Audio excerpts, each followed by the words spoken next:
삼성 바이오 에피스 2022년도 실적을 스루풋 회계로 분석하고 어, 2023년도 매출을 예측해 보는 내용을 좀 진행해 보도록 하겠습니다. 매출은 11.3% 증가했고 영업이익은 19.1% 증가했습니다. 분석 과정에서 매출원가 산식을 부인하는 결산을 한 것이라는 견해가 나오게 되고요. 그래서 이런 질문형으로 좀 제목을 달아봤습니다. 스루풋 회계를 한 것인가? 이런 그런 내용이 되겠습니다. 하단에 나와 있는 내용 참조해 주시면 대단히 감사하겠고요. 필요하시면은 배속 보시기를 하시기 바랍니다.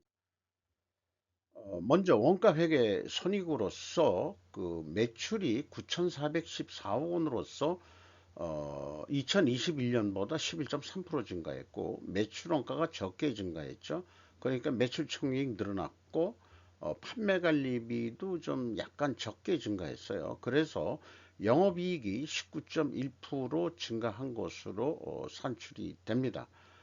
어, 영업이익률 그 1.6% 상승했고요. 그런데 여기에 제가 참고적으로 매출원가란 것은 원래 그 이 표준이 기초재고에서 그 총제조비용 또는 제조원가라고도 부릅니다. 총제조비용 빼기 기말재고가 매출원가 산식인데 이것을 적용한 것 같지 않다 하는 생각이 들어가요. 그래서 결국 여기 있는 매출원가는 제조원가 아니냐 하는 생각이 들어갑니다. 천천히 그 설명을 드리겠습니다.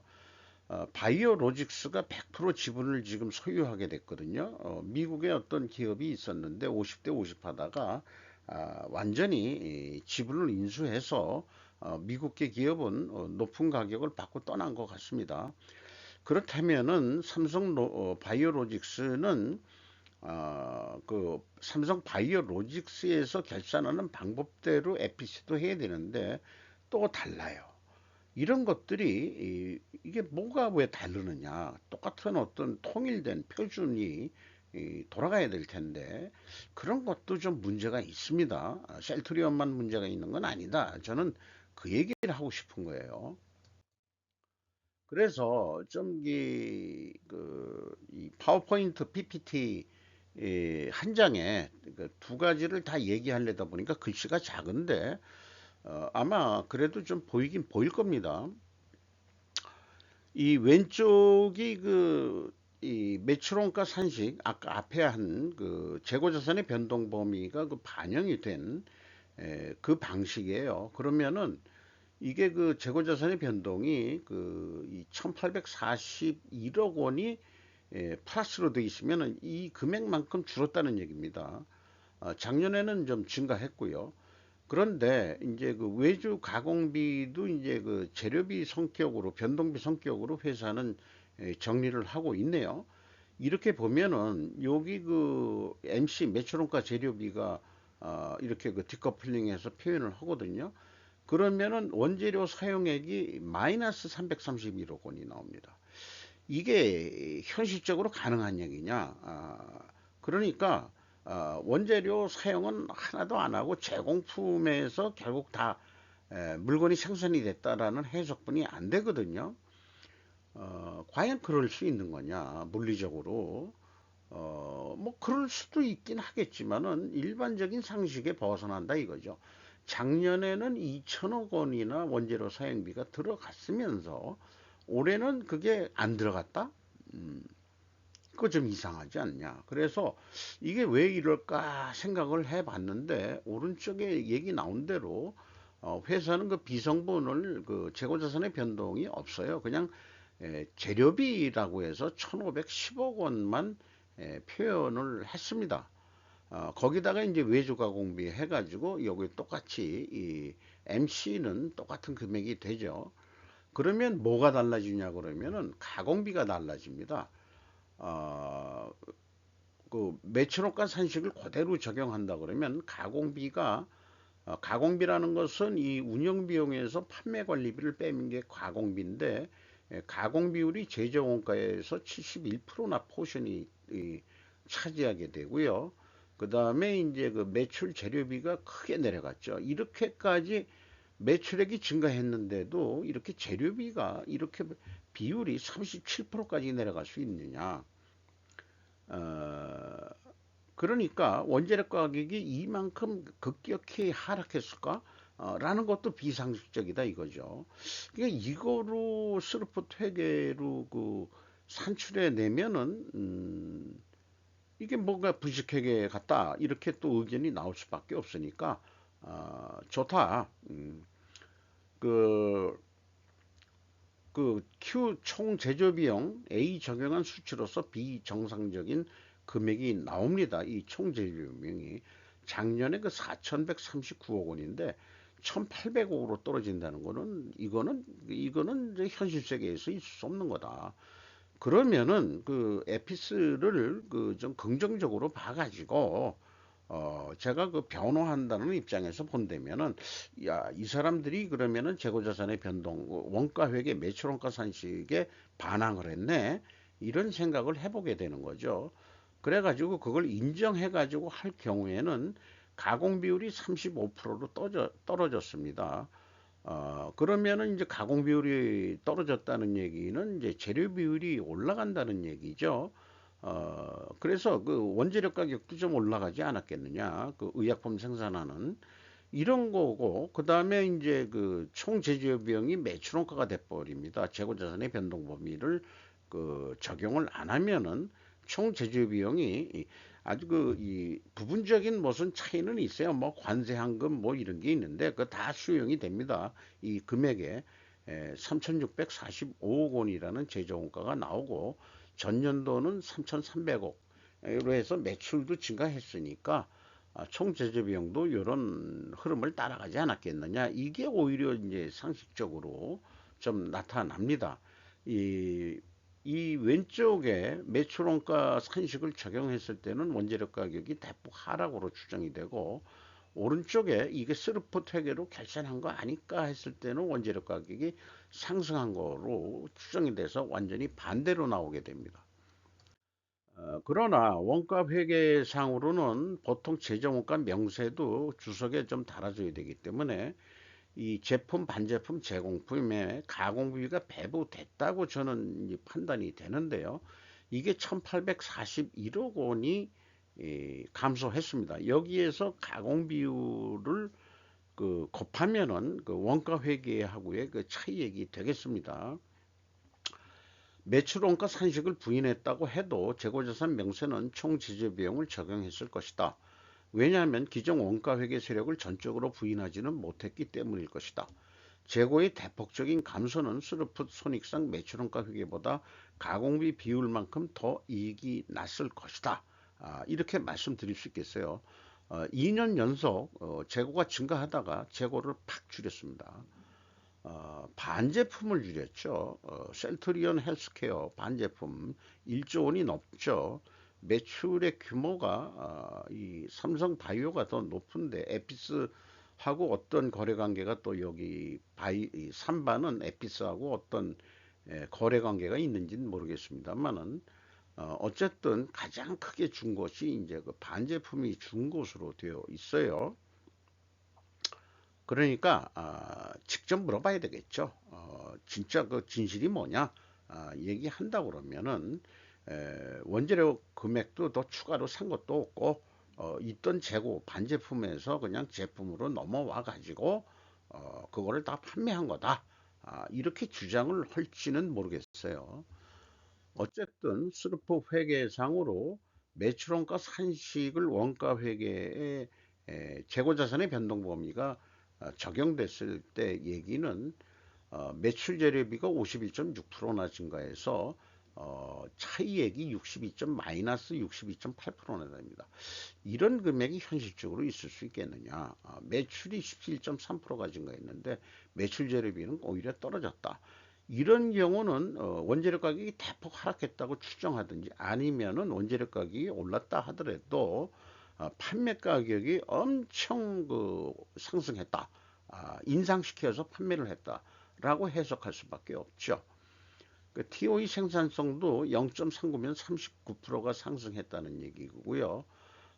스르픈 영업이익은 3,573억 원으로서 원가회계 영업이익보다 무려 1,299억 원이 더 이익이 나는 것으로 되어 있습니다. 어, 그리고 이게 스르프 회계로 결산을 했다고 가정을 했을 때 차이액은 그 재료비라고만 표현했으니까 생산에 투입된 재료비라고 인식이 되고요. 이것은 또 그 스르프 공식적인 그 스르프 회계는 매출에 비례하는 그 매출량 비례니까 실질적으로 여기 생산 재료비하고는 이게 또 차이가 있습니다. 그래서 여기에서는 그 원재료 가격이 반대로 10.8% 상승했다. 그 갭에 의해서 상승했을 것이다. 이렇게 또 추론이 나오게 되죠. 그리고 생산성은 이 상태에서는 6%뿐이 안 오르고 뭐가 더 현실적일까 하면은 오른쪽이 자꾸 현실적으로 보여요. 어떤 그 흐름이라는 게 있지 않습니까? 매출원가 산식 비적용 시 원가 손익과 차이가 없어요. 그러니까 이 재고자산의 변동 범위를 적용하지 않으면은 에, 원가 회계하고 똑같다. 그런 거죠. 그러니까 어, 이 제조 원가라는 거가 제품의 그 가공비가 배부가 안 된다면은 제조 원가는 재료비에다가 가공비를 더하니까 인건비 포함해서 결국 총 제조 원가가 생산량 비례죠. 그런데 매출 원가로 하니까 어, 이 원래는 그 재고 자산의 변동이 있어야 되는데 요거는 또 일치하게 나온단 말이죠. 그렇게 이 산식이 나오네요. 하다 보니까 그래서 근본적으로는 그 이 재고 자산의 변동 범위를 적용하지 않는다 그러면은 현실적으로는 그 원가 회계하고 같게 나오는 거 아니냐. 그러니까 실제 에피스는 미국계 기업이 투자했다가 그 재무 이런 것들은 이 CEO가 보통 관할을 못 합니다. 그 CFO가 미국의 그 본사의 그 지시를 다 받고 하는 거기 때문에 아마 미국 쪽 에피스는 미국 쪽 그 지시를 회계상으로 받았지 않았겠느냐. 이런 또 상상을 지침을 받았지 않았겠느냐 이런 생각을 해보게 됩니다. 삼성 바이오로직스가 그 흡수합병을 해버렸는데 흡수합병이 아니고 참 그 지분을 다 인수해 버렸는데 회계 자체는 그 룰을 그못 바꾼 모양이에요. 그러면은 오히려 에피스가 했던 게 오히려 맞는 것 같다 하는 생각이 들어가요. 에피스가 하는 게 이런 생각까지 들어갑니다. 슬퍼 관점에서는 이게 또 오히려 바람직한 것 같다 하는 생각이 나는 거죠. 어, 우리나라에 현실적으로 원가 회계 용어를 가지고 이 공시를 하고 다 그렇게 했지만은 실질적으로 에피스는 스루프트 회계를 한 거나 마찬가지 아니냐라고 한 사례로서 좀 얘기를 해보고 싶어요. 그래서 회계 투명성을 비교를 했을 때 다 일치를 합니다만은 총 제조 비용의 갭이 너무 크죠. 여기에서는 그또 총 제조 비용이 달라져 버리고 요거는 재고 자산의 그 변동을 반영한 거고 요거는 그 반영을 안 한 거죠. 어쨌든 금액상으로는 다 일치를 합니다. 운영비용에서 인건비가 961억 원이 집행이 됐는데 16.8% 증가했고요. 직원 수는 감사 보고서를 기준으로 했기 때문에 직원 수 주석이 없습니다. 그래서 생략을 했고요. 지급 수수료가 7.5% 감소했고 협력사 마케팅비가 3.7% 감소했고 경상 연구비는 29%나 크게 증가를 했습니다. 연구비가 계속 많이 나가고 있네요. 경영평가 지표로서 재고 회전율은 똑같습니다. 재고 회전율은 똑같은데 수료분율이 팍 달라지죠. 매출원가 산식을 했을 때의 그 전환된 스루프 회계로는 스루프율이 88.6%인데 74.8%. 오히려 그 떨어졌고 이쪽인 경우에는 크게 그 스루프율이 올라갔고 근데 요게 역방향이면은 또 분식회계 가정은 하는데 스루풋으로 만약 했다 그러면은 별도의 합리적인 이유가 분명히 존재할 겁니다. 이건 수량으로 회전율을 해보면은 정당하다는 게 입증이 될 수 있을 거예요. 그 생산성도 뭐 6.2% 증가한 거로 돼 있고 여기는 39.4%나 증가한 거로 돼 있죠. 아마 이게 현실적 아니겠느냐 이런 생각이 들어갑니다. 뭐 나머지 이자 부채 레버리지율 떨어진 거, 그다음에 그 캐시 버퍼율 이런 거는 다 똑같죠. 뭐 최근에 그 이자 보상 배율, 이자 나가는 거를 충분히 감당하고도 남는다. 이자 나가는 거에 영업이익이 7.5% 정도, 7.5배 정도 더 영업이익이 낮다 하는 걸 보여주는 거죠. 이 수치가 높을수록 더 좋은 거겠죠. 이렇게 생각합니다. 그런데 이제 투하자본 이익률로는 또 이게 변동이 됩니다. 18.6%인데 11.8% 증가한 거로 증가한 게 아니고 그렇게 나타나죠. 여기에는 이건 거꾸로 투하자본 이익률은 좀 떨어진 거로 돼 있고 이쪽은 크게 증가한 거로 돼 있고 이렇습니다.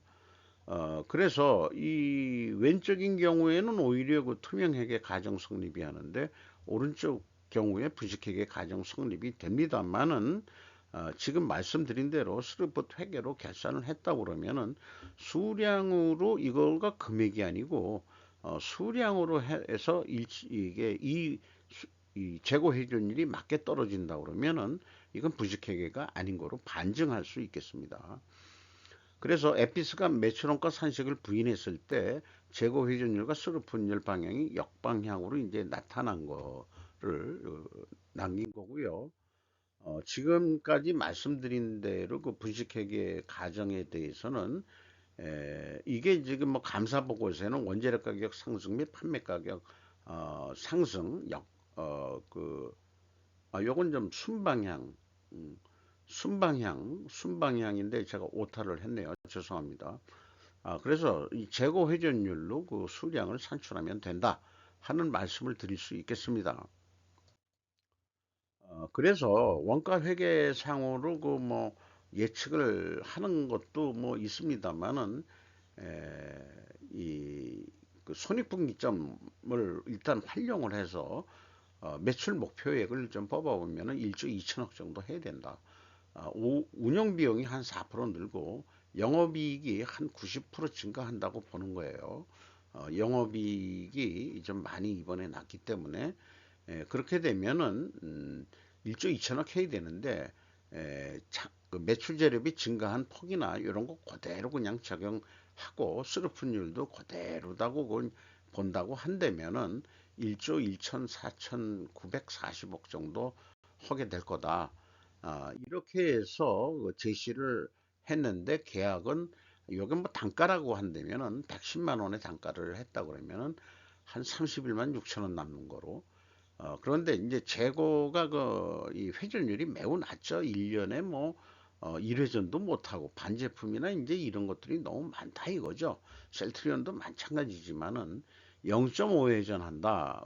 그러면은 한 1조 4천억 정도 해가지고 5,765억 원이나 남게 돼 있다. 그리고 그 스루풋 회계 기준은 재고가 감소했을 때는 판매 가격이 높게 나오게 되어 있고요. 원가 회계로는 좀 낮게 나오게 되어 있습니다. 오랜 분석 경험으로서 제 산식 알고리즘이 예측 알고리즘이 나름대로 그렇게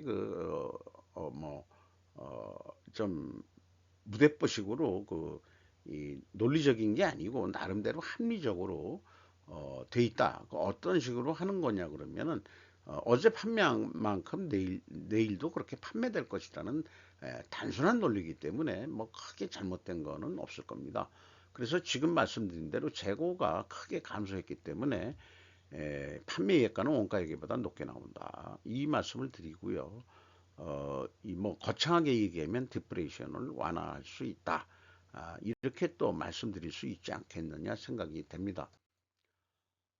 연간 사업 보고서 할 때는 재무지표를 참고적으로 하고 있는데 핵심은 이 잉여 현금 흐름이에요. 그런데 이제 여기 그 병행해서 뽑고 있는 것들이 캐펙스 자본적 지출 1383억 원을 이 투자를 한 게 아니고 비유동자산이 줄었다는 얘기는 감가상각 비율 등으로 줄었다는 얘기가 되겠습니다. 그 다음에 그 EAT 세후 현금 순이익은 3,135억 원의 세후 현금 순이익이다 이렇게 말씀드리겠고, 이 투하자본에 대한 현금 수익률은 16.3%나 된다. 매우 높다. 그리고 레버리지율은 많이 떨어뜨렸어요. 조금 떨어뜨렸어요. 39.1%로. 그리고 그 채권자가 잉여 현금 흐름인데 마이너스면은 더 투자를 했다는 얘기거든요. 작년에 그 3,327억 원을 그 차입금을 그 변제 받아갔는데, 그때도 이제 이렇게 됐지만 이익이 증가하고 뭐 해서 비례적으로 투하자본으로 따졌을 때는 오히려 그 돈이 조금 더 이 차입을 했어도 내려간 것으로 이렇게 산출이 됩니다. 이 지급이자율은 4%로 똑같게 나옵니다. 균일하게 나오고요.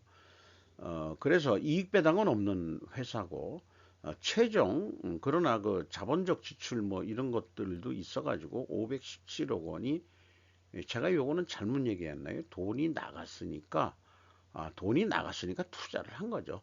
1384억 원을 투자를 한 거죠. 마이너스로 나오면 투자를 한 겁니다. 그러니까 버는 돈도 있고 그런데 투자를 더 한 거다. 이렇게 좀 말씀드릴 수 있겠습니다. 그리고 이 캐시 버퍼율 17%선 정도, 안전한 것은 뭐 회사마다 틀리지만은 가장 보수적인 안전 비율은 한 50% 정도로 저는 생각을 하고 있고요. 이익잉여금 아직까지는 크게 누적된 게 없습니다. 작년까지 마이너스였는데 올해 13.9%로 이익잉여금이 발생이 됐습니다. 이상 삼성 바이오 에피스 2022년도 실적을 분석을 했는데, 에피스가 실질적으로는 스루프트 회계를 하고 있다라고 희망을 던져 봅니다. 어떤 용어로 표현하든지 간에 그동안의 그 원가 회계가 이 세계를 지배했기 때문에 원가 회계 용어를 하더라도 저 재고자산 변동을 부인함으로 인해 가지고 매출원가 산식을 안 했다는 얘기거든요. 다만 스루프트 회계하고의 차이는, 에피스는 생산 재료비로 한 것 같고, 그 스루프트는 원래는 이 매출 수량에 비례하는 매출 재료비로서 해야 되는데 이 내용이 똑같기 때문에 그 비성분에 표현된 그 재료비라는 게 그 매출 재료비라고 표현해주면 어디나 그냥 재료비라고만 간단하게 돼 있어서, 실제 에피스한테 기회가 된다면은 한번 가서 방문해서 좀 문의도 좀 해보고 싶은 그런 생각도 있는데, 은퇴한 입장에서 뭐 지금 이 나이 먹어서 뭐 그런 데까지 찾아가면서 뭔가 뭐 진리 탐구할 뭐 그런 자세도 아니고, 또 뭐 어떤 그 비즈니스 성격으로 뭘 얘기해 볼 수도 없는 그런 기분이니까, 다만 분석을 통해 가지고 저는 계속해서 스루프 관점이 이런 거다. 스루프 회계로 이 세상이 변해야 된다는 점을 계속 강조하고 있는 거죠. 이 스루프 회계가 미국에서 활동한 유대인 골드랩 박사에 의해서 창시된 건데, 저는 그것이 원가 회계를 대체할 새로운 회계다라고 강력하게 신뢰를 갖고 믿고서 실전 분석을 아마 그 세계 최초로 저는 소개하고 있다고 자부심을 가지면서 마치도록 하겠습니다. 감사합니다.